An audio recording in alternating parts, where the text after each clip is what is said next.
आपण रोज जे खातो तसे आपण बनतो.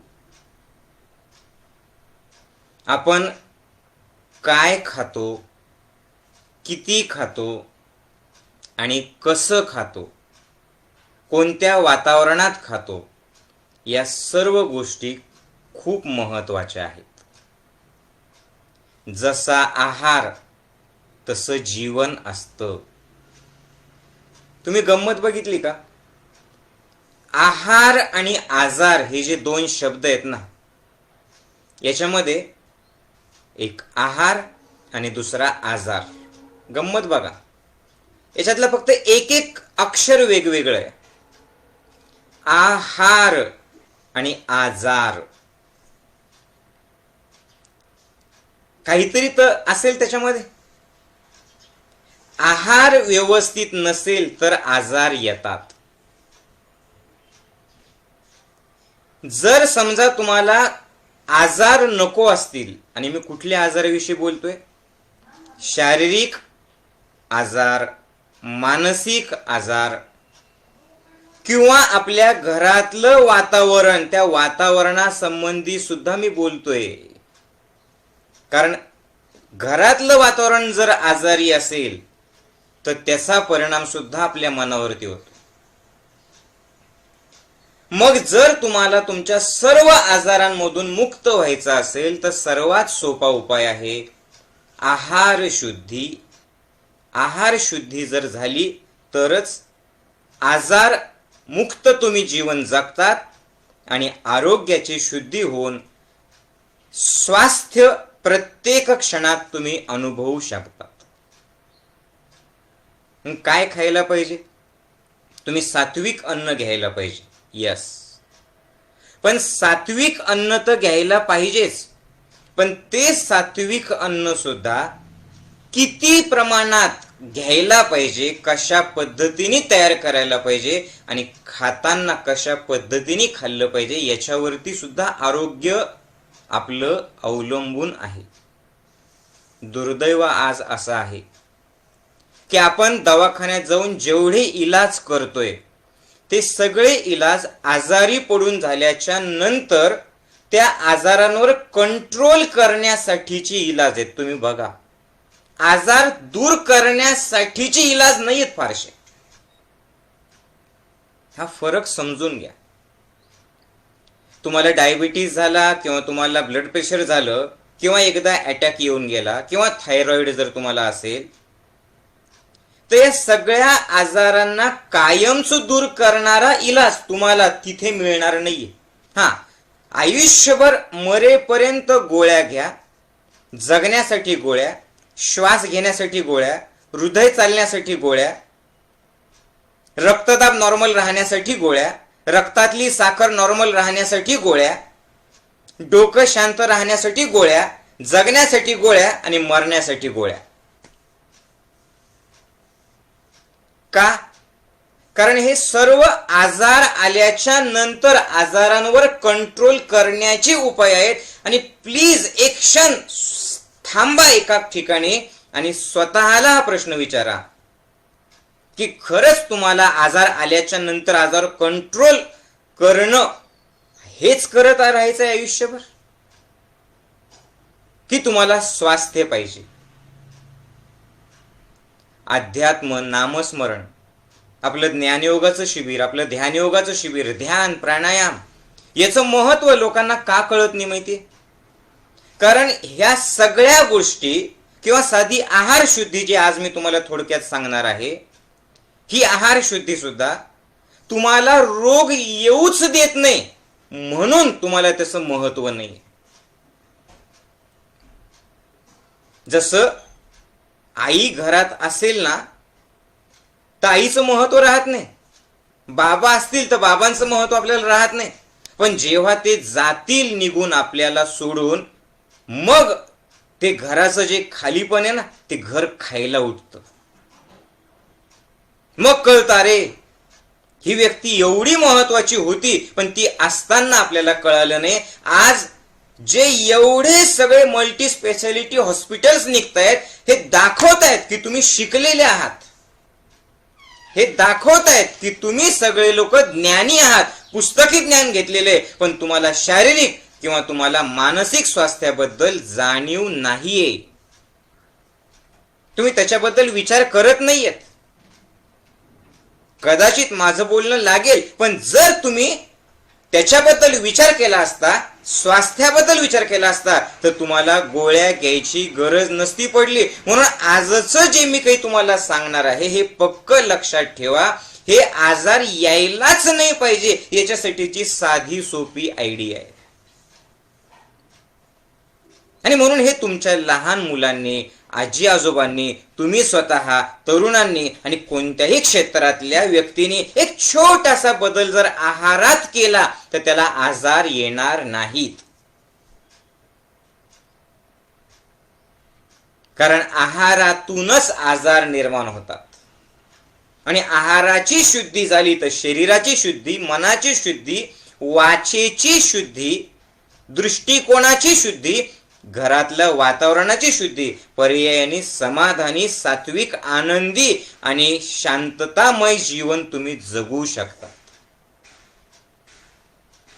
तुम्ही काय खात आहात याच्यातूनच तुमचं शरीर तयार होतंय, तुमचं मन तयार होतंय. लहानाचं जे मोठं झालेलं आहे हे शरीर, ते खाण्यातूनच तयार झालेलं आहे.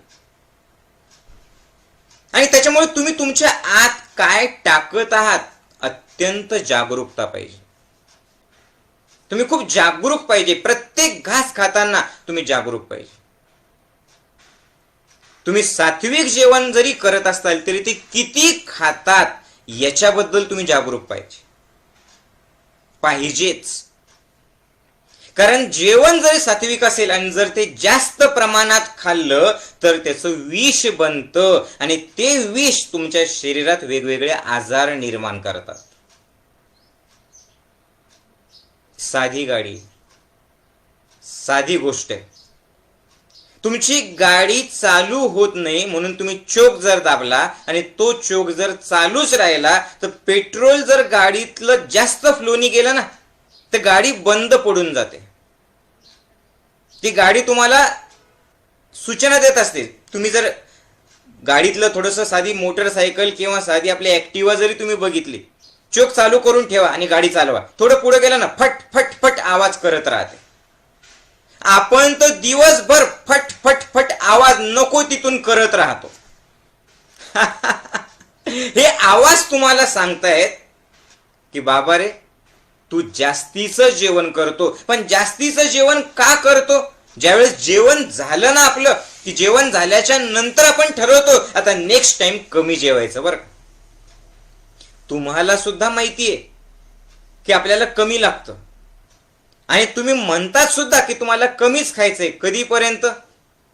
जोपर्यंत तुमचं जेवण म्हणजे झालेलं असतं आणि पोट भरलेलं असतं. ते भरणारं पोट म्हणतं, भरलेलं पोट म्हणतं की मी कमी जेवेल. पण ज्या वेळेला भूक लागते तुम्ही राहूच शकत नाही. तुमचे सगळं ज्ञान तुम्ही गुंडाळून ठेवता आणि किती खाऊन किती नाही असं होतं आणि इथपर्यंत येईपर्यंत तुम्ही खात राहतात. नंतर पश्चाताप होतो. मी पुन्हा सांगतोय, चांगलं जेवण जरी केलं तरी जास्त वेळा किंवा जास्त जेवण जर केलं तर ते विष बनतं. आणि सध्याला तर आपलं जेवण कसं आहे बघा ना, भरपूर नाश्ता करायचा. ते नाश्ता म्हणजे एक जेवण झालेलं असतं. त्याच्यानंतर दुपारचं जेवण भरपूर करायचं. त्यानंतर पुन्हा रात्रीचं जेवण भरपूर करायचं आणि पुन्हा रात्री झोपताना आपण सगळीकडे टीव्हीत पाहिलेले, कुठेतरी मूवी मध्ये बघितलेले आणि कुणीतरी सांगितलेले म्हणून रात्री झोपताना पुन्हा दूध प्यायचं.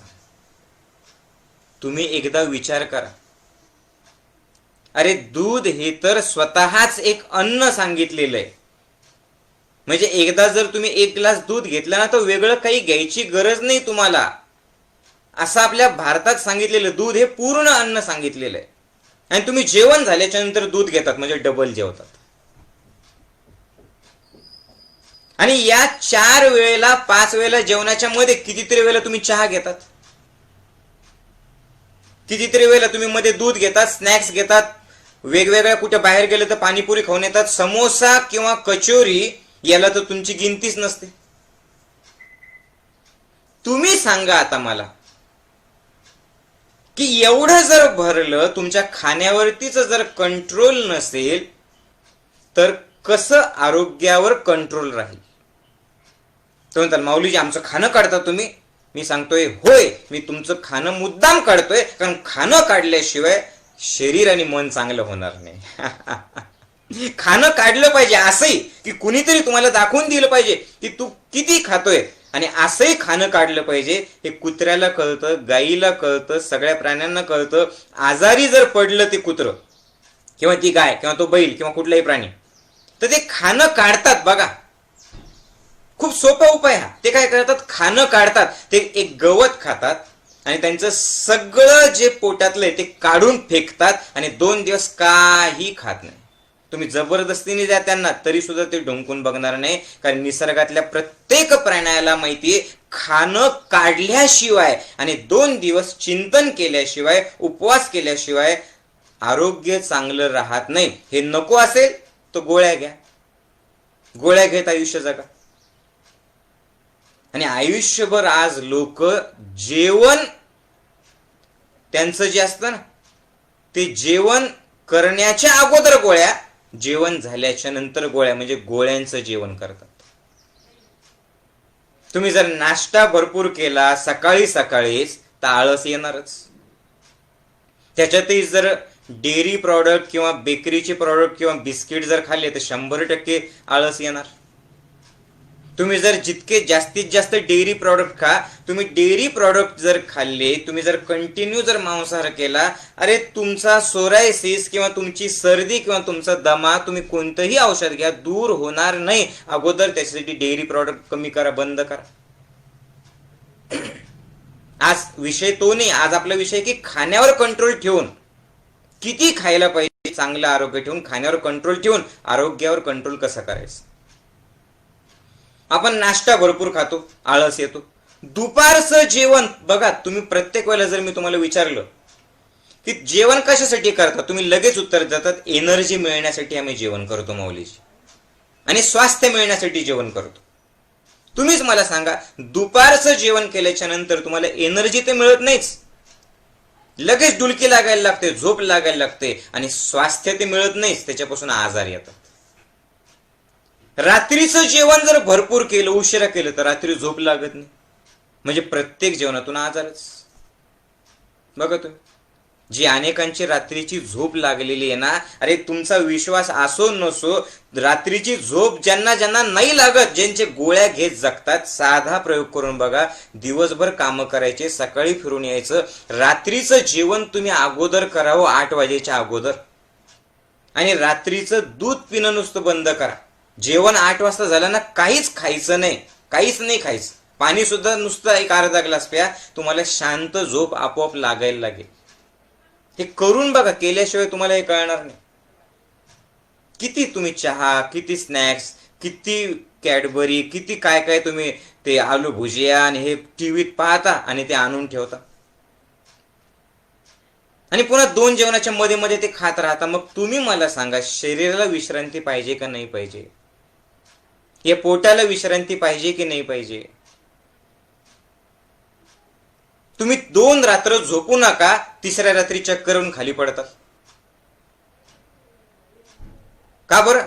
शरीर सांगतं की तुला झोपेची गरज आहे. तुम्ही मला सांगा, झोपेची गरज आहे म्हणून शरीर तुम्हाला आजारी पडतं, किंवा तुम्ही जिथं जॉब करतात, सोमवार ते शुक्रवार जॉब करतात आणि तुम्हाला शनिवार रविवार सुट्टी असते, त्याच्यात तुम्ही रिलॅक्स होतात की नाही? ऋतू सुद्धा बघा ना, उन्हाळा, पावसाळा, हिवाळा आहे की नाही? कंटिन्यू पावसाळाच राहिला चालेल, कंटिन्यू उन्हाळाच राहिला चालेल, कंटिन्यू हिवाळाच राहिला चालेल, कंटिन्यू कामच राहिलं आणि तुम्हाला सुट्टीच नाही, लोक पागल होतील की नाही होणार? सुट्टीची गरज आहे की नाही? या पोटाला तुम्ही सुट्टी देतायत का हो? प्रश्न स्वतःला विचारा. निदान 2 जेवणाच्या मध्ये तर सुट्टी द्या. तुम्ही काय खा ह्याच्याविषयी मी सांगणारच नाही, ते आपलं बऱ्याच सत्संगात मी सांगितलेलं आहे, पण 2 जेवणाच्या मध्ये मध्ये जे तुम्ही टाकतायत त्याला तर सुट्टी द्या. ही सवय तुमच्या लहान लेकरांना सुद्धा लावली तुम्ही. कार्टून बघायला लागले की ते सांगतात आई मला काहीतरी दे. मग काहीतरी म्हणजे काय देते आई? बाहेरून आणलेलं काहीतरी स्नॅक्स देते. मग पुन्हा म्हणायचं आई बापाने की लेकर आमचं जेवण का बरं करत नाही.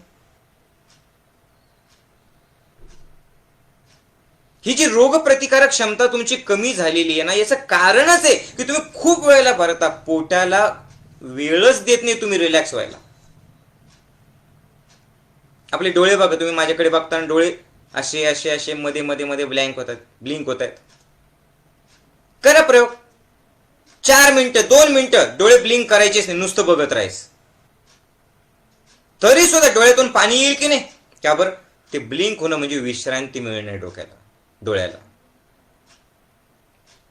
डोक्याला सुद्धा तुम्ही कंटिन्यू काहीतरी टाईप करत राहा आणि कंटिन्यू डोक्याला काम ठेवा, डोकं खराब व्हायला लागतं. तसंच या आतड्याचं आहे, या पोटाचं आहे, याला विश्रांती पाहिजे असते. साधे मध्ये मध्ये खाणारे स्नॅक्स आणि बाहेरचे पदार्थ जरी तुम्ही बंद केले ना, तुमच्या आरोग्यावरती कंट्रोल येईल. मी पुन्हा एकदा सांगतो की तुमची रोगप्रतिकारक क्षमता कमी झाली आणि मग इम्युनिटी पॉवर, इम्युनिटी बुस्टर. अरे असं वेगळं घ्यायचं नसतं. तुम्ही फक्त एक शहाणपणाने शांतपणाने विचार करा आणि तुम्ही मला सांगा, 4 वर्षाच्या अगोदरपर्यंत इम्युनिटी हा शब्द तरी माहिती होता कोणाला? सांगा ना. काही कोणी विचार करायचं माहिती जरी असेल तर विचार करायचे तुम्ही. एवढा आज जेवढा झालेला आहे की इम्युनिटी बुस्टर एवढं होतं पहिले. का बरं? कारण आपल्याकडे जे नसतं ना त्याची चर्चा आपण करतो. पहिले रोगप्रतिकारक क्षमता होती त्याची चर्चाच नव्हती. मला सांगा, ज्या माणसाला कधी ब्लड प्रेशर झालेलंच नाहीये ते कशाला बीपी रोज चेक करेल?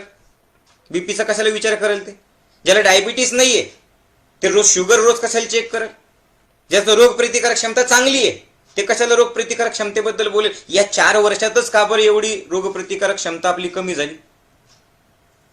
कारण जाहिराती ज्या टीव्हीतल्या आहेत त्या जाहिरातीकडे बघून तुम्ही जेवण करतात.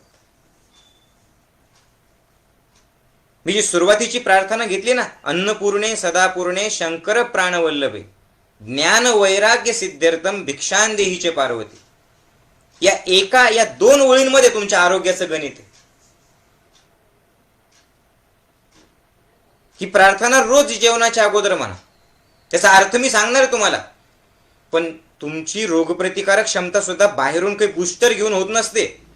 तुम्ही काय जेवण करत आहात एकदा फक्त शांत व्हा आणि स्वतःला विचारा बरं. फक्त स्वतःला विचारा की तुम्ही जे जेवण करत आहात त्याच्यातून तुमच्या आतमध्ये काय निर्माण होत आहे. विचारा स्वतःला. तुम्ही तेवढे जाणते आहात, तुम्हाला कळतंय. एकदा स्वतःचं शरीर बघा, जीवनशैली बघा की तुम्ही जे जेवण करत आहेत त्याच्यातून नेमकं तुम्ही काय निर्माण केलेले आतापर्यंत. आरोग्य निर्माण केलंय? करत आहात आरोग्य निर्माण? सांगा. किंवा काय निर्माण काय करताय? आजार निर्माण करताय. जेवणातून दिवसभर काय असतं तुमच्यासोबत? आरोग्य असतं, स्वास्थ्य असतं की आजार असतात, गॅस असतो? नेमकं काय निर्माण करता तुम्ही जेवणातून? की ऍसिड निर्माण करतात, की समाधान निर्माण करतात, की शांतता निर्माण करतात? हे समाधान शांतता बाहेर कुठे जाऊन मिळणार नाहीये. शांततेत आणि समाधानात जेवण करा, समाधानी आपोआप राहतात. तुम्हाला ऍसिडिटी होते याचा अर्थ तुम्ही ऍसिडिक जेवण करतायत आणि वरती तुम्ही काय करतायत? गोळ्या घेतायत. तुम्हाला गॅस होत आहेत याचा अर्थ तुम्ही गॅस्ट्रिक जेवण करतायत आणि वरती तुम्ही दुसरं काहीतरी घेऊन टाकतायत. तुम्हाला संडास स्वच्छ होत नाही याचा अर्थ तुम्ही चुकीचं जेवण करतायत. पुन्हा तुम्ही त्यासाठी कुठल्या तरी गोळ्या घेतायत. एकदा तुम्ही स्वतःला विचारा की तुम्ही तुमच्या जीवनातून एकदा शरीराला बघा, तुम्ही काय निर्माण केलेलं आहे. जर तुम्हाला कोणताही रोग असेल तर तुम्ही चुकीचं जेवण करतायत.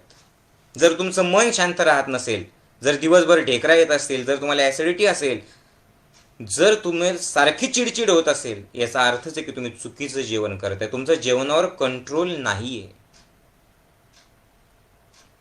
तुम्हाला जेवायला काय आवडतं तसंच तुमचं आरोग्य असतं, तसंच तुमचं शरीर असतं, मन असतं, वागणं असतं, बोलणं असतं. हे लक्षात घ्या. खाण्यावर कंट्रोल कसा ठेवायचा खाण्यावर कंट्रोल? अरे खरंच जर ठरवून खाण्यावर कंट्रोल ठेवू शकलो असतो तर तुमचं तुम्ही ठेवला असता ना? नसता ठेवला.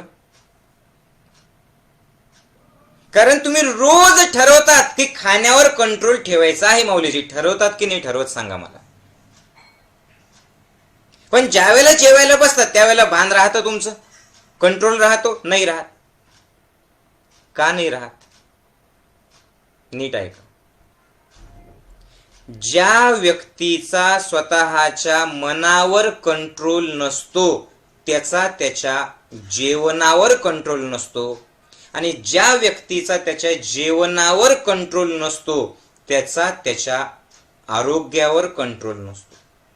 ज्याचा आरोग्यावर कंट्रोल नाही त्याचा रोगांवर कंट्रोल नाही, पर्यायाने त्याचा त्याचा जीवनावरतीच कंट्रोल नाहीये. हे सगळं मन आणि फक्त मन या एका मनाशी संबंधित आहे. तुम्ही ठरवा. तुम्हाला गोळ्या घेत जगायचं असेल तर तुम्ही तसं जगू शकता. पण मी जे सांगतोय हे प्रत्येक परिवाराने चारदा ऐकलं पाहिजे. परिवारातल्या गृहिणींनी, परिवारातल्या तरुण मुलांनी, परिवारातल्या आजी आजोबांनी हे प्रत्येकाने ऐकलं पाहिजे. मनावर कंट्रोल आहे का? हे ऐकताना तरी तुम्ही शांत आहात का? हे ऐकताना जे लोक शांत नाहीयेत ना ते खाताना कसे शांत असते? कारण एका ठिकाणी एक चित्त बसायचंय मला, एवढी तर मानसिकता पाहिजे. आज हजारो लोक प्राणायाम करत आहेत तरी सुद्धा कुठे सर्वांना फायदा होतोय? का बरं? शांतता कुठे?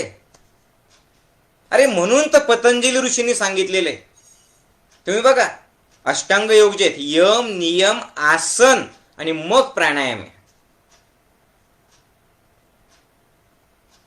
पहिल्यांदा आसन स्थिती, निदान अर्धा तास एका ठिकाणी शांत बसा, मोबाईल न घेता, टीव्ही न लावता, स्वतःच्या सोबत राहण्याचा आनंद घ्या.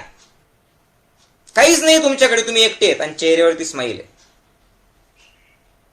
असं होत नाही. आजकाल लहान लहान लेकरं सुद्धा चिडचिड करायला लागतात, कंटाळा येतो म्हणतात, आणि फेमस वाक्य बोर होतंय मला. कारण स्वतःच्या सोबत राहणं माहिती नाही. पहिल्यांदा आसन स्थिती, निदान मन एकाग्र पाहिजे. म्हणजे हे ऐकताना सुद्धा तुमचं असेल 2 मिनिटात सांगा आणि मोकळं करा. तुम्हाला फॉर्म्युले पाहिजे, फॉर्म्युले.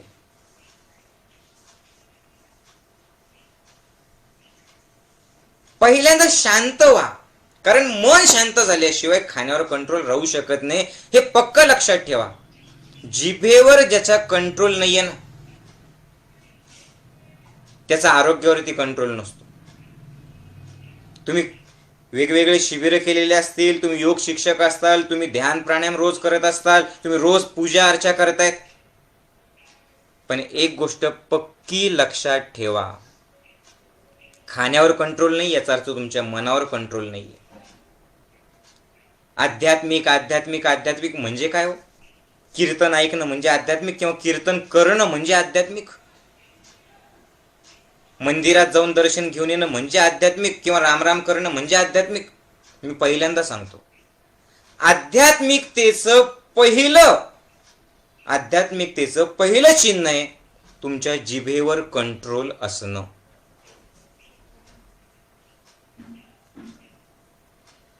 दोन्ही पद्धतीचं कंट्रोल बरं का. म्हणजे खाणं आणि बोलणं हे जे जीभ करते ना याच्यावर कंट्रोल पाहिजे.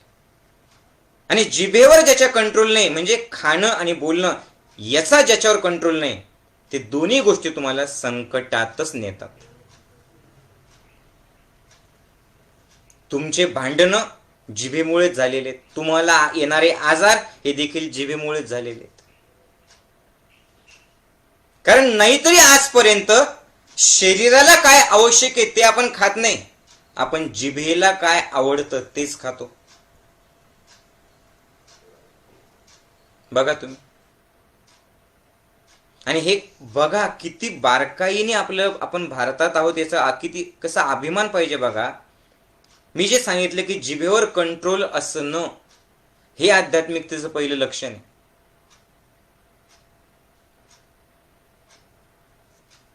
खरंच असं आहे की नाही बघा.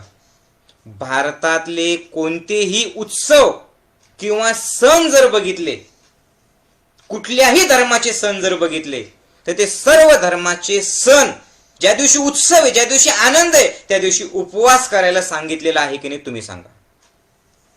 बोला. रमजान 1 महिना उपवास आहे. महाशिवरात्री उपवास आहे. नवरात्र उपवास आहे. एकादशी चतुर्थी उपवास आहे. बरोबर. तुम्ही देवाला मानताय सोमवार उपवास आहे. तुम्ही गुरुला मानताय गुरुवार उपवास आहे की नाही. प्रत्येक ज्या दिवशी सण आहे समारंभ आहे त्या दिवशी उपवास का बरं सांगितलेला आहे. आणि तो उपवास झाल्याच्या नंतर मग गोड जेवण, मग आनंदाचे जेवण, मग गाव जेवण, मग इतरांना द्या. आहे की नाही सांगा. देव ही संकल्पना उपवासाशी जोडलेली आहे की नाही तुम्ही सांगा मला. आध्यात्मिकता म्हणजे काय. उपवास जे आज आपण उपवास करतोय तो नाही, तो एक वेगळा भाग आहे. म्हणजे साबुदाणा खाणं, रताळे खाणं, चिप्स खाणं हा उपवास नाहीये. प्रत्येक सण उपवासाशी जोडलेला आहे की नाही तुम्ही सांगा. आणि मी प्रत्येक धर्माचं सांगतोय, हे कुठल्या जाती धर्माचं नाही सांगत आहे मी. का उपवासाशी जोडलं सगळं. आणि उपवास म्हणजे काय. उप अधिक वास. उप म्हणजे सोबत, जवळ, आणि वास म्हणजे राहणे. एक दिवस अगदी एकादशी दिवसभर सगळे कामं करताना विठ्ठल विठ्ठल विठ्ठल विठ्ठल विठ्ठल म्हणत राहा. दिवसभर काहीच खायचं नाही. त्या दिवशी विश्रांती. त्या दिवशी फक्त तुमच्या मनात, तुमच्या शरीरात, तुमच्या जिभेवर एकच गोष्ट पाहिजे, पांडुरंग पांडुरंग पांडुरंग पांडुरंग. आणि अगदीच भूक लागली तर एखादं फळ खा. असा उपवास कोणी केला सांगा ना. रमजान तुम्ही बघा, अगदी मुस्लिम धर्मामध्ये सुद्धा जर बघितलं तो उपवास, दिवसभर उपवास, आणि किती कडक आहे, पाणी सुद्धा प्यायचं नाही, तरी काम करतात सगळेजण. बस दिल में, बस जुबान पे, बस जो कुछ भी आप कर रहे क्या चाहिए, अल्लाह का नाम. नाही असं. साधं महाशिवरात्र तुम्ही बघा, दिवसभर ओम नमः शिवाय, ओम नमः शिवाय. साधं नवरात्र 9 दिवस चप्पल पण घालायची नाही.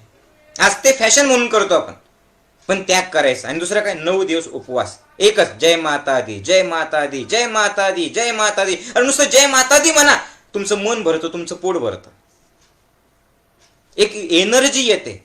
असे उपवास मला सांगा. प्रत्येक सण का उपवासाशी जोडलेले.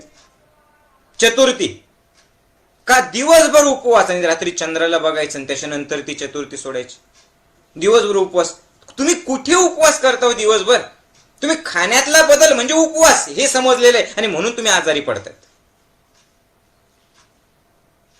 आध्यात्मिकता म्हणजे काय आहे, जिभेवर कंट्रोल. म्हणून तर तुम्ही बघा, अनेक सो कॉल्ड स्वतःला आध्यात्मिक समजणारे मंडळी सुद्धा का त्यांना ब्लड प्रेशर, डायबिटीस होतो. कारण गप्पा जरी आपण सगळेजण ज्ञानाच्या किंवा परमात्म्याच्या वापरत असेल तरी जिभेवर कंट्रोल आहे का सांगा ना. झालं कीर्तन, झालं तुमचं देवाचं, की हाणायचं दाबून इथपर्यंत नाही. ती आध्यात्मिकता नाहीये. गौतम बुद्धांचं उदाहरण बघा तुम्ही. 12 वर्ष तपश्चर्या केली, जेवण करून केली. महावीरांचं बघा काय त्याग. उत्सव म्हणजे काय, त्याग आहे. उत्सव म्हणजे काय, देणं आहे. समारंभ, सण म्हणजे काय आहे, बस काहीच न खाणं. म्हणून जैन धर्मात सुद्धा उपवास आहे की नाही सांगा मला. पर्युषण पर्वामध्ये सांगा मला आहे की नाही. गौतम बुद्धांनी सुद्धा सम्यक आहार सांगितलेला आहे की नाही?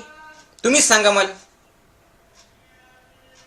सगळे सण हे उपवासाशी, कमी खाण्याशी आणि जिभेवर कंट्रोल असणं याच्याशी जोडलेले आहेत का नाहीयेत? तुम्ही सांगा. राईट आहे.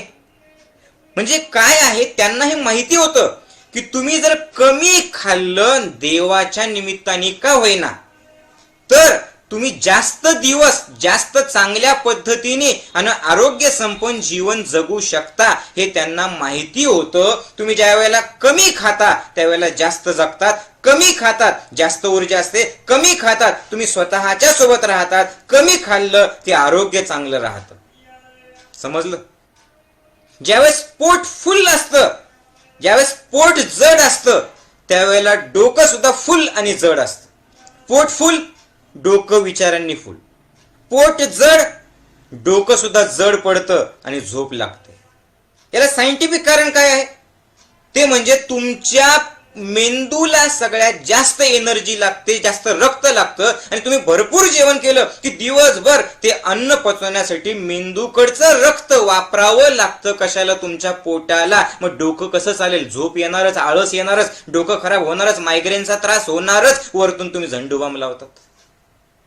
वरतून तुम्ही मायग्रेनसाठी किंवा डोकेदुखीसाठी रोज गोळ्या घेणारे मंडळी, काही बहादर लोक, काही ताई अशा आहेत की त्यांच्या उशी खाली त्यांनी झंडूबामची बाटली ठेवलेली, ते लावल्याशिवाय झोप येत नाही. ताई, चुकीचं जेवण करताय हो तुम्ही, चुकीची जीवनशैली ठेवतायत. हे समजून घे. अरे जेवण करताना सुद्धा ज्याचं 5 मिनिटात जेवण होतं ना, खूप प्रॉब्लेम येतात शरीरात, मनामध्ये.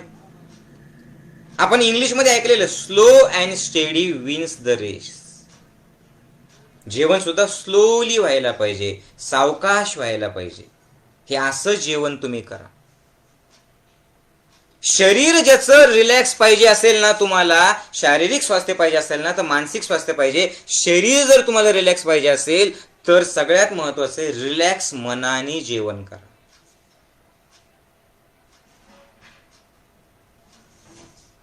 त्याचं ज्ञानयोगाचं शिबिर याच्यासाठी आहे ना, ज्यांनी आपलं ज्ञानयोग ध्यान शिबिर केलेलं नाहीये, तुम्ही जगातलं कोणतंही शिबिर केलेलं असेल आणि कोणत्याही धर्माचे तुम्ही असाल तरी आपल्या 6 दिवसाच्या ज्ञानयोग शिबिरात या. हे शिबिर कुठल्या धर्माचं, पंथाचं, बाबाचं, महाराजाचं नाही. मी की महाराज नाही कुठला. हे शिबिर कशासाठी? आरोग्य चांगलं राहणं, मन शांत राहणं, स्वास्थ्य मिळवणं, परिवारात आनंद निर्माण करणं आणि सगळ्यात महत्वाचं जिभेवर कंट्रोल करणं.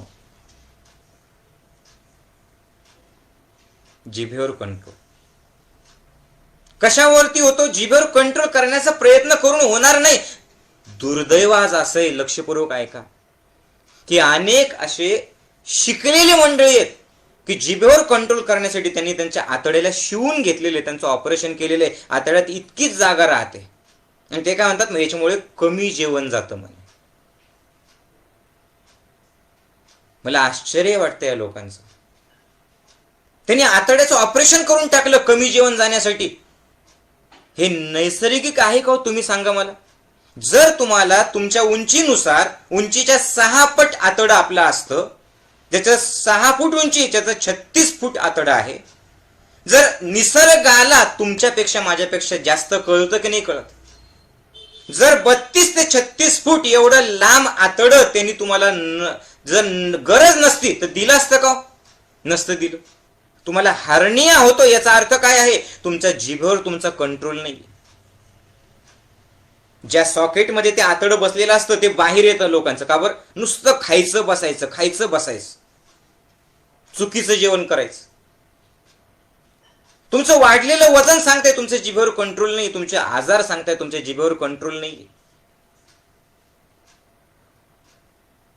हे सगळ्या आजारांची सुरुवातच तुमच्या जिभेपासून होते, लक्षात ठेवा.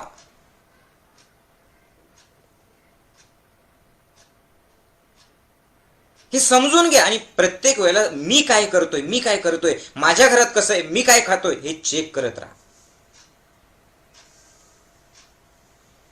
शिकलेले मंडळी, डॉक्टर मंडळी किंवा चांगले हुशार मंडळी, व्यापारी मोठे मोठे किंवा जे खूप नॉलेज आहेत असे लोकांनी ते ऑपरेशन करून घेतलेले. हे निसर्गाच्या विरुद्ध आहे की नाही? निसर्गाला आपल्यापेक्षा जास्त अक्कल आहे. मग ज्या वेळेला तुम्ही निसर्गाच्या विरुद्ध वागतो, निसर्ग तुम्हाला कॅन्सर पर्यंत पोहोचवतो. हे पक्क लक्षात ठेव. हे कॅन्सरचं प्रमाण एवढं का बरं वाढलेलं आहे? कारण निसर्गाच्या विरुद्ध वागतात. निसर्गाने तुम्हाला जसं बनवलं तसं तुम्ही राहत नाही. तुम्हाला कॉस्मेटिक पाहिजे सगळे, आणि जर कॉस्मेटिकच तुम्हाला पाहिजे, तुम्हाला सुंदर दिसण्यासाठी जर कंटिन्यू काहीतरी लावण्याची गरज पडते चेहऱ्याला, निसर्गाच्या विरुद्ध आहे. कॅन्सर देतो म्हणून सेलिब्रिटींना कॅन्सर आहे. दिवसा जागी राहायला पाहिजे, रात्री शांत झोपलं पाहिजे सूर्यास्त झाल्याच्या नंतर. हे नैसर्गिक आहे. तुम्ही रात्रभर जागी राहतात, दिवसभर झोपलेले किंवा आळशी असतात. निसर्गाच्या विरुद्ध कॅन्सर पोहोचवतो. तुम्ही कमी खाल्लं पाहिजे, तुम्ही उपवास करायला पाहिजे, नाही करत, निसर्गाच्या विरुद्ध. इथपर्यंत खाता, निसर्गाच्या विरुद्ध आजारी येणार. तर दुर्दैव असं आहे लोकांचं की कितीतरी मंडळी असे की वजन भरमसाठ वाढवून ठेवलं, नुसतं खायचं, आणि आता तर नवीन गोष्ट निघालेली. काही पण ते निघालं ना, करा. मग तुमची चरबी काढून घ्यायची यंत्राद्वारे, आणि तुम्ही बारीक झालं म्हणायचं, आणि मग आपणच बघायचं आम्ही समाधानी झालो. हे अनैसर्गिक आहे. तुमचं वजन आहारावरती कंट्रोल नाही, जिभेवरती कंट्रोल ठेवूनच व्हायला पाहिजे. आज तुम्हाला बरं वाटेल तात्पुरतं, पण अनेक बातम्या तुम्ही वाचलेल्या आहेत की वजन कमी करण्याच्या ऑपरेशन नंतर पूर्ण शरीरच खराब होऊन जातं आणि अनेक लोक मरतात. ज्ञानी आहोत आम्ही, खूप जास्त ज्ञानी आहे, म्हणून या लोकांना आजार चालतील पण ते आहार बदलणार नाही. ते ऑपरेशन्स करून घेतील वेगवेगळे.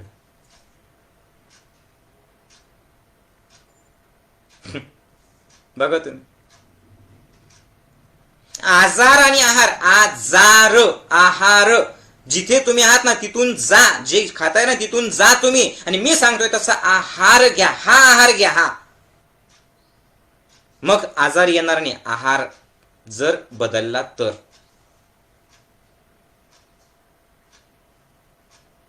काय सांगतोय मी, लक्षपूर्वक ऐका. असमाधानी मनाला खूप सारं जेवण लागतं, खूप जेवण लागतं. तुम्ही कितीतरी वेळेला तुमचं असं होतं की नाही बघा, तुम्ही जेवण झालेलं असतं आणि तरी सुद्धा एखादा चमचमीत किंवा चांगला पदार्थ पाहिला तरी सुद्धा तो तुम्हाला खावासा वाटतो. बरोबर आहे? तुम्हाला त्या क्षणाला आतून अंतर्मन सांगतं की खाऊ नको, आरोग्य बिघडेल, पोट बिघडणार आहे, पण तरी सुद्धा कंट्रोल राहत नाही. तुम्ही खाऊन टाकता, काय म्हणता, जाऊ दे, जर पोट बिघडला ना तर गॅसोफास्ट घेऊन टाकू, इनो घेऊन टाकू, किंवा एखादी गोळी घेऊन टाकू आणि बघू नंतर.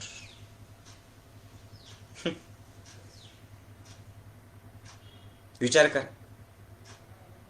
लक्षपूर्वक ऐका. तुम्ही ज्या वेळेला असमाधानी असतात ना, अशांत असतात ना, त्यावेळेला जास्त जेवतात. तुमचं मन जर ताणतणावाने ग्रस्त असेल ना, तुमचं मन जर भरलेलं नसेल ना, तर मग पोट भरावं लागतं तुम्हाला.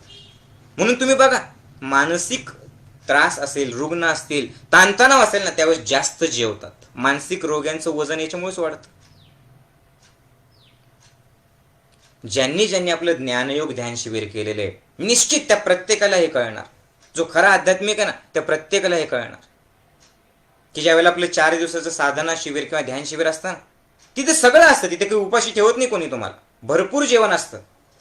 पण मला जवळपास 90% लोक सांगतात की माऊली आम्हाला इथं भूकच लागत नाही, आणि जे खाल्लं आम्ही ते चांगलंच लागतं, चविष्ट लागतं, सात्विक लागतं, छान लागतं, खूप अमृतासारखं अगदी चव असते छोट्या छोट्या गोष्टींना, आश्रमातल्या, आपल्या चैतन्यवनातल्या. अगदी इतकंच जरी खाल्लं ना तरी सुद्धा पोट भरतं. कशामुळे भरतं? कारण चैतन्यवनात आल्याच्या नंतर आपल्या शिबिरामध्ये जे निसर्गाशी तुम्ही बोलतात, स्वतःशी बोलतात, श्वासाला पाहतात, मन शांत राहतं, प्राणायाम करतात, ध्यान करतात. आजपर्यंतच्या आयुष्यात फक्त दुसऱ्यांनाच पाहिलेलं असतं, दुसऱ्यांशीच बोललेलं असतं. तिथे स्वतःला पाहतात, स्वतःला बोलतात, लहानपण येतं, खेळतात. आहाराची शुद्धी, मातीचं स्नान, ताऱ्यांशी बोलणं, निसर्गाशी बोलणं, पक्ष्यांशी बोलणं, हळूहळू तुमच्या आत जायला लागतात. तुमचं मन शांत होतं. आणि लक्षपूर्वक ऐका मी काय सांगतोय. तुम्ही एवढे तृप्त होतात ना, ज्याचं मन भरलेलं आहे त्याला पोट भरण्याची गरज पडत नाही. आणि ज्याचं मनच भरलेलं नसेल, ते जेवण जरी करून झालं ना तर हात धुतल्याच्या नंतर सुद्धा तुम्ही 4-4 वेळेला फ्रीज उघडून बघतात, डबे उचकून बघतात, त्याच्यात काही अजून वेगळं काही आहे का जेवणानंतर. तुम्ही कुठल्या याच्यामध्ये या सगळ्या गोष्टींमध्ये तुम्ही कशामध्ये तुम्ही एकदा चेक करा. ज्याचं मन तृप्त आहे त्याला खूप खाण्याची गरज पडत नाही. आणि म्हणून साधं तुम्ही दुपारचं जेवण करण्याच्या अगोदर योगनिद्रा करा 20 मिनिटं. आपल्या युट्यूबच्या चॅनलवरती योगनिद्रा आहे. 20 प्रकारचे ध्यान आहेत जवळपास, त्याच्याही पेक्षा जास्त प्रकारचे ध्यान आहेत. दुपारचं जेवण करण्याच्या अगोदर तुम्ही फक्त 15 मिनिटं ध्यान करा. तुम्ही ऍसिडिटी किंवा तुमच्या पित्त किंवा डोकेदुखीच्या आजाराने बिलकुल त्रस्त होणार नाहीत. तुमचं जेवण आपोआपच जितकं पाहिजे तितकंच जातं. आणि म्हणून जेवण तयार करणं, जेवण बनवणं आणि जेवण खाणं, पचवणं, या सगळ्या गोष्टी आपण अध्यात्माशी, ईश्वराशी जोडलेल्या होत्या. याला आपण प्रसाद म्हणायचो. ते कुठून सुरुवात होतं? शेतकरी ज्या वेळेला शेतात पेरायचा ना, तुम्ही बघा पहिल्यांदा त्यावेळेला भजनं म्हणत पेरायचं, आनंदाने काढायचे ते धान्य काढत असताना. ज्या वेळेला तुम्ही जेवण बनवतात पहिल्यांदा स्नान करून जेवण बनवायचे, मंत्र म्हणत जेवण बनवायचे, कारण जेवण बनवताना तो भाव त्या प्रसादात उतरतो. ते जेवण बनवणं म्हणजे प्रसाद होता. अगदी काही वर्षापूर्वीपर्यंत जर तुम्ही बघितलं तर डायरेक्टली कुणीच खायचं नाही. घरात जे देवघर असायचं, जे बनवलं, लक्षपूर्वक आहे का, जे बनवलं ते ताटात थोडं थोडं काढून देवाला नैवेद्य द्यायचा. ते काही देव खात नाहीये, पण तो जो भाव तयार होतो ना की हा प्रसाद आहे, त्याच्यातून ते विष जे असतं ना, ते विषाचं अमृत बनतं. साध्या साध्या गोष्टी ज्या मूर्खपणाच्या वाटतात ना आपल्याला, देव खातो का, काय नैवेद्य दाखवायचा, आम्हीच तर खातो नंतर, अरे पण त्याच्यातून भाव बदलतो. म्हणून ते ऋषीमुनी लोकांनी सांगितलेलं आहे. मग आज या गोष्टी मूर्खपणाच्या ज्यांना वाटतात ना, त्या मूर्खासारखे आजार पडून आयुष्यभर आयसीयू मध्ये ऍडमिट होऊन किंवा आयुष्यभर रोज चेक करून, रोज सुया टोचून ते आजारी पडलेले असतात. आणि अशा लोकांना म्हणायचं काय मूर्खपणा आहे, असं कधी खातो का देव? देव खात नसतो. देव कुठे? देव म्हणजे तुमच्या माझ्यामध्ये असलेली एक सकारात्मक ऊर्जा, शांत ऊर्जा, ती शिवशक्ती. त्या शिवशक्तीचा अर्थ तरी काय? 2 गोष्टी असेल. जीवाचं शिवाशी मिलन होणं म्हणजे काय? शिव म्हणजे काय? तुम्हाला शांत बसायचं, आपण काय म्हणतो, म्हणजे मौन राहा. आणि खूप चांगलं काहीतरी घडलं, आपण काय म्हणतो, वाव. बरोबर? मग शिव म्हणजे काय? मौन राहायचं आणि वाव, आनंदमय अवस्थेत राहायचं. याला म्हणतात परमात्मा. ते कुठल्या जात, धर्म, पंथ याच्याशी अवलंबून नाही येते. आणि त्या शिवशक्तीपर्यंत पोहोचवण्यासाठी तो जेवल्याच्या नंतर परमेश्वरासमोर नैवेद्य ठेवा, ध्यान करा. हे ज्यांना वेडेपणा वाटतो ना, सो कॉल्ड आम्ही फार शिकलेले, we are educated people and we know what to do. खरंच जर माहिती असलं असतं तर एज्युकेटेड पीपल सगळ्यात जास्त आजारी नसते पडले. एज्युकेटेड पीपलला शनिवार रविवार दारू ढोसून पडावं नसतं लागलं, त्यांना रोज गोळ्या घेऊन जगावं नसतं लागलं. एज्युकेशनचा अर्थ आहे शारीरिक स्वास्थ्य, मानसिक स्वास्थ्य, कौटुंबिक स्वास्थ्य, सामाजिक स्वास्थ्य. एज्युकेशनचा अर्थ आहे विचार शून्य अवस्था, विचार शांत अवस्था, शरीर रोगमुक्त अवस्था आणि कुटुंबातलं प्रेम. याला खरं एज्युकेशन म्हणतात. तुम्ही गोळ्या घेत जगतायत, तुम्ही पोटाचे ऑपरेशन करून घेतायत, तुम्ही रोज येणो घेतायत, ह्याचा अर्थ हे दाखवतंय की तुम्ही ज्ञानी आहात, पण आळशी आहे तुम्ही, तुम्हाला जिभेवर कंट्रोल ठेवायचा नाहीये. साध्या साध्या गोष्टी मी तुम्हाला सांगितलं की साधं ध्यान करा हो. म्हणून जेवण बनवताना प्रसाद, जेवण तयार केलं की अगोदर नैवेद्य दाखवायचं. आणि जेवण खाण्याच्या अगोदर सुद्धा प्रार्थना म्हणायचे, नमस्कार करायचे आणि मग त्याच्यानंतर जेवायचे. म्हणून तुम्ही आजारी पडत नव्हते. याने आपोआप मन शांत होतं. म्हणून ती जी प्रार्थना आपण सुरुवातीला घेतली, कुठली? अन्नपूर्णे सदापूर्णे शंकर प्राणवल्लभे, म्हणजे शंकराची प्राणप्रिय असलेली ती अन्नपूर्णा माता. या अन्नपूर्णा मातेला आपण काय मागतोय जेवणातून? आपण जेवणातून मागतोय दोन गोष्टी. पुढची ओळ खूप महत्वाची. ज्ञान वैराग्य सिद्ध्यर्थम भिक्षां देहीचे पार्वती. ते जे जेवण तुम्ही करताय ते फक्त पोट भरणं नाही, यंत्रात काहीतरी माल टाकणं नाहीये. मग दोन गोष्टी याच्यातून मिळतात. एक म्हणजे ज्ञान आणि दुसरं म्हणजे वैराग्य. वैराग्य भाव म्हणजे समाधान, म्हणजे दुःखामध्ये अटकायचं नाही आणि सुखामध्ये भटकायचं नाही. हे कशातून मिळतं? जेवण. ज्ञान म्हणजे काय? ज्ञान म्हणजे सगळे माझे आहेत हा भाव. ज्ञान म्हणजे पुस्तकी ज्ञान नाही, कम्प्युटरचं ज्ञान किंवा फिजिक्सचं ज्ञान, केमिस्ट्रीचं ज्ञान, ती इन्फॉर्मेशन. नॉलेज जे आहे, नॉलेज, ते नॉलेज कम्स फ्रॉम आतून, तुमचे within you, it comes within you, तुमच्या आतून ते बाहेर येतं. आणि इन्फॉर्मेशन बाहेरून गोळा करून तुम्ही आतमध्ये टाकता. सदा जेवणातून हा विचार केला का कधी? अन्नपूर्णे सदापूर्णे शंकर प्राणवल्लभे ज्ञान वैराग्य सिद्ध्यर्थम भिक्षां देहीचे पार्वती. हे पार्वती माते, हे अन्नपूर्णेश्वरी माते, आम्हाला वैराग्य म्हणजे काय? समाधान दे. आणि ज्ञान म्हणजे काय? स्वतःला पाहण्याचे डोळे दे. बस हे जे आहे ना, हे आम्हाला त्या जेवणातून पाहिजे. असा भाव ठेवून किती लोक जेवतात? म्हणून ही प्रार्थना म्हणा, ही पाठ करा प्रार्थना. माताच पार्वती देवी, पिता देवो महेश्वरा, बांधवा शिवभक्तश्च स्वदेशु भुवनत्रयम्. किती सुंदर प्रार्थना आहे बघा. स्वदेशु भुवनत्रयम्, ज्याचा स्वदेश तीनही भुवन आहेत, स्वर्ग लोक, पाताळ लोक आणि हे आपले पृथ्वी लोक. अशा परमेश्वरासमोर आपण सांगतोय की परमेश्वरा, या प्रसादाला, या जेवणाला प्रसादात रूपांतर कर. कारण ह्या सगळ्या गोष्टी तुमच्या जेवणाच्या नंतर रस असतात, त्या रसाशी संबंधित आहे. आणि जोपर्यंत मनात शांततेचा रस नाहीये तोपर्यंत आवश्यक असलेले रस, पचवण्यासाठी निर्माण होणारे रस किंवा शरीराला बाहेर टाकणारे रस किंवा शरीरातून तुमची साखर निर्माण करणारे रस, शरीरातून थायरॉइड निर्माण करणारा रस, याच्यावर कंट्रोल राहत नाही. हे खरंच ज्याचं साधना शिबिर झालं ना, त्याला मी जे बोलतो ना ते नक्की कळेल. आणि याच्यासाठी ध्यानयोग करा, याच्यासाठी ज्ञानयोग शिबिर करा. ज्यावेळेस तुम्ही तृप्त असतात, बघा तुम्हाला खूप भूक लागली, तुम्ही अनुभवलेला असायचे, तुम्हाला खूप भूक लागली आणि अचानक तुम्हाला तुमचा आवडता व्यक्ती भेटला खूप दिवसाच्या नंतर. तुम्ही भेटता, त्याला मिठी मारता, त्याच्याशी गप्पा मारता, कुठे चालले जाते भूक. आणि म्हणून निदान भारतातली आई जर बघितली ना, तुम्ही भारतातली गृहिणी जर बघितली ना, आई ती सगळ्यांना अगोदर जेवण देते आणि मग राहिलेले खाते.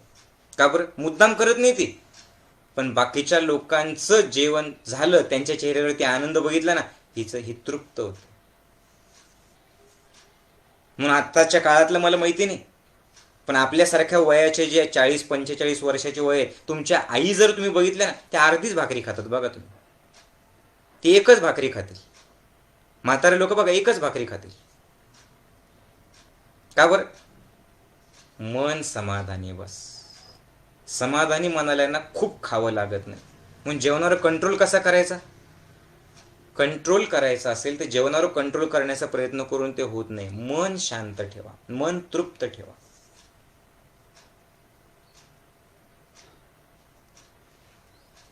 किती सुंदर आहे बघा. आणि हे घरच्या घरी नाही होऊ शकत. याच्यासाठी सहपरिवार जोडल्या जा. तुमच्या लहान मुलांचे सर्वांनी हा सत्संग ऐका, हा पोहोचवा सर्वांपर्यंत. कारण आज याची गरज आहे. हे झाले, एकदा आजारी पडल्याच्या नंतर मग तुम्ही दवाखान्यात जा. हे काही ट्रीटमेंट नाही आहे आपली, लक्षात घ्या. हे आजचा सत्संग म्हणजे काहीतरी ट्रीटमेंट नाहीये. आजचा सत्संग म्हणजे काय आहे? आजचा सत्संग म्हणजे आजारी येऊच नये याच्यासाठीची भारतातल्या ऋषीमुनी लोकांनी दिलेली जीवनशैली आहे. जे सगळ्या प्राणीमात्राला माहिती.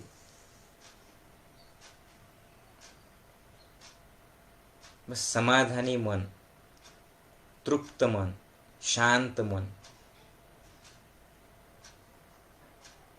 आपोआपच लागतं तितकंच जेवल्या जातं. मिळतं की नाही, मिळतं की नाही, मिळतं की नाही, मिळतं की नाही. अरे साधं तुम्ही बघा, जेवण वाया जातं म्हणून तुम्ही काय केलं, बफे ठेवलं, म्हणजे आपलंच आपल्याला जेवायचं असतं, पण ती प्लेट पूर्ण भरून वाहते खाली. आणि तुम्ही मला सांगा, शिकलेले मंडळी एकदम चांगले सूटबुटातले अर्ध्याच्या वर फेकून देतात की नाही फेकून देतो. मग तुमचं तुम्हालाच घ्यायचं होतं, मग तुम्हाला जेवढं पाहिजे तितकंच का नाही घेतलं तुम्ही? तुम्हाला कळो किंवा न कळो, तुम्हाला पटो किंवा न पटो, ही जी वृत्ती आहे ना, घ्यायचं घ्यायचं घ्यायचं, ओरबडून घ्यायचं, बस घ्या घ्या फक्त, याच्यामुळे तुम्हाला आजार निर्माण होतात.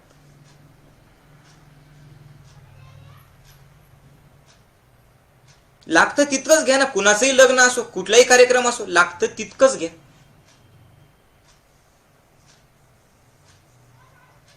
बघा तुम्ही, पूर्वीच्या काळी हेच होतं की नव्हतं? फेकून देतात पण दुसऱ्याला देत नाही. आहाराबद्दलची जागृती झाली कधी होईल ती? मन जागरूक असेल तर आपोआपच जसं मन जागरूक आहे त्याच्या शरीराला आजार येत नाही. का बरं? ते जेवण सात्विकच करेल, ते जेवण पाहिजे तितकंच करेल. आपोआपच मन शांत झालं की कमी जेवणात पोट भरतं. आणि यासाठी काहीतरी एक नियम घ्या. आठवड्यातून एक उपवास करा कुठलाही, आणि तो उपवास कसा पाहिजे? उप अधिक वास. काही नाही खायचं, एखादं फळ खायचं. ठरवून घ्या, एखाद्या निदान 1 महिना ठरवा की मला जे आवडतं ना, मी 1 महिना नाही खाणार. हे जेव्हा तुम्ही करणार, जेव्हा करताल, एखाद्या नियमाचं पालन करताल ना, तेव्हा तुमच्या मनाला समाधान लाभेल. तुमची व्यसनं दाखवतायत, तुमचं दारू पिणं दाखवतंय, तुमचं तंबाखू गुटखा पान मसाला खाणं सिगरेट पिणं दाखवतंय की तुमचं मन खूप अतृप्त आहे,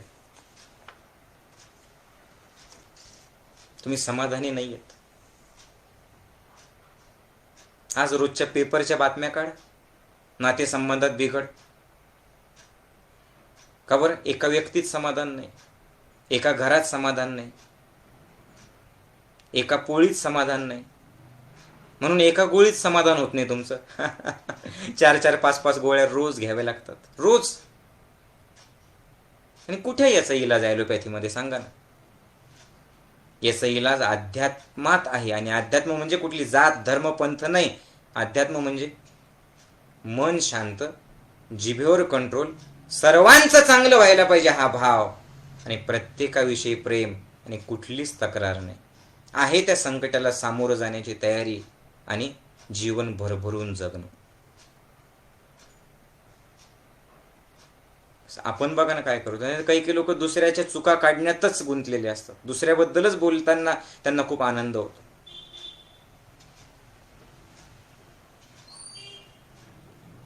वेळ द्या याच्यासाठी स्वतःला, कारण मन शांत करणारं औषध नाहीये. कारण जे मन आहे ना, ते मन शरीराला चालवतं, पण ते मन आत्म्याशी संबंधित आहे. तुमचे पंचेंद्रियांवरती कंट्रोल मनाशी संबंधित आहे, आणि मन परमात्म्याशी संबंधित आहे. आणि या परमात्म्याचा संबंध होता म्हणून मनावर कंट्रोल ठेवण्यासाठी उपवास, सत्संग, कुठेतरी तर श्रद्धा असू द्या, कुठेतरी तर विश्वास असू द्या, रोज एका ठिकाणी जाऊन कुठेतरी तर तुमचं समर्पण असू द्या. आणि याच्यासाठी ज्ञानयोग ध्यान शिबिर एक चळवळ आहे. हे शिबिर नाहीये. हजारो लोक व्यसनमुक्त झालेले आहेत. हजारो लोकांनी न सांगता त्यांचं व्यसन तर सोडून दिलंच, पण त्यांच्या परिवारात प्रेम निर्माण झालं. का बरं? मन शांत झालं. शांत मन ही तुमच्या आरोग्यदायी जीवनाची चावी आहे. हा सत्संग सर्वांना शेअर करा, पुन्हा पुन्हा ऐका तुम्ही, आणि ठरवा आत्तापासून तुमच्या जेवणात काय परिवर्तन करायचं, तुमच्या मनात काय परिवर्तन करायचं, याच्यापेक्षा मन शांत करण्यासाठी तुम्ही काय करत आहात हे तुम्ही स्वतःला विचारा आणि सुरुवात करा आत्ता, या क्षणापासून. शुभस्य शीघ्रम. परमेश्वर तुम्हाला मन शांत ठेवण्यासाठी ज्या ज्या काही तुमच्या मनात असलेल्या आत्ता चालू असलेल्या गोष्टी आहेत त्या सगळ्या करण्यासाठीची शक्ती देव, ते पूर्ण करण्यासाठी शक्ती देव आणि तुमच्या सर्वांचं चांगलं हो, बस हीच प्रार्थना मी करतो. जय गुरुदेव. अन्नपूर्णे सदा पूर्णे शंकर प्राणवल्लभे. ज्ञान वैराग्य सिद्ध्यर्थम भिक्षां देहि च पार्वती. माता च पार्वती देवी, पिता देवो महेश्वरा, बांधवा शिवभक्तश्च स्वदेशो भुवनत्रयम्. ओम श्री अन्नपूर्णायै नमः. ओम श्री अन्नपूर्णायै नमः. ओम श्री अन्नपूर्णायै नमः. जय गुरुदेव.